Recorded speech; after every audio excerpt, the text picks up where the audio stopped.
Some breaking news, though, that we're just learning. We are learning new details right now in the assassination attempt against Donald Trump.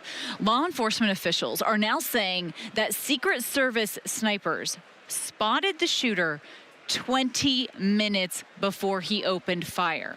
This is happening as House Speaker Mike Johnson announced today that he will be setting up a bipartisan task force when Congress returns from recess. He also said that he will call on U.S. Secret Service Director to resign. We're learning that Mitch McConnell is making that same ask as well. Joining me now with more on this is ABC News Justice and Homeland Security reporter Jack Date. So, Jack, look, this timeline here that we're learning from this briefing is egregious. We have this 20 minutes that passed between the time that the snipers first spotted him, but also I think the other timeline that is incredibly concerning as well is this 62 minutes. It's my understanding that briefers told lawmakers that the shooter was identified as a person of interest 62 minutes before that shooting happened. It's an incredible time period to hear from sources that were listening to the briefing. Leaders from the FBI and the Secret Service came to Capitol Hill to let lawmakers know what they knew about the investigation. It has progressed pretty significantly, and they pieced together a timeline through interviews, through images and analysis, and through talking to the agents and listening to radio traffic and those types of things. And what they're finding is there was a huge amount of time, 62 minutes from the time he was first spotted and deemed a person of interest. And then the time hacks keep coming.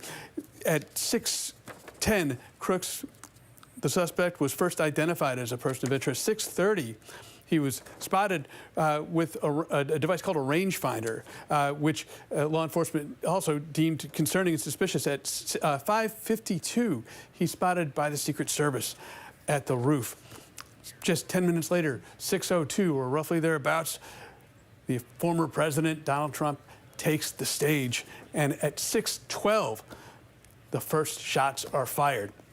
There's a very brief timeline, an accelerated timeline after this. From the time the first shots were fired, 11 seconds pass before the Secret Service counter sniper acquires the target, being Crooks, the assailant. And 15 seconds later, Crooks is shot dead. It is a chilling timeline, but also a concerning one, given the length of time that this suspect is believed to have been just outside the secure area,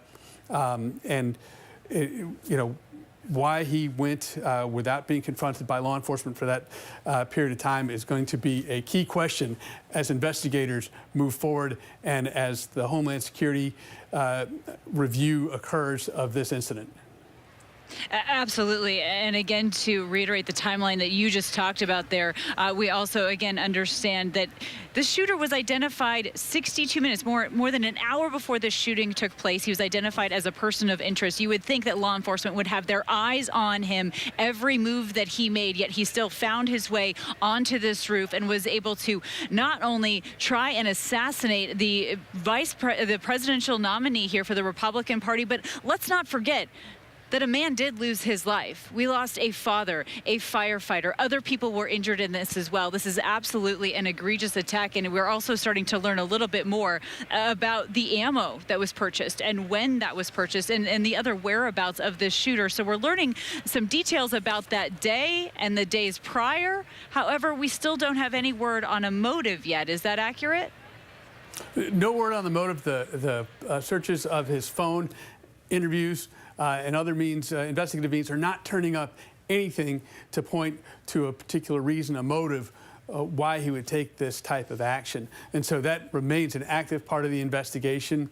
The FBI and other investigators are going to continue to run that down and chase down every lead. They still have lots of information to get through, but lawmakers wanted a briefing and got one today, and it appears to be quite concerning.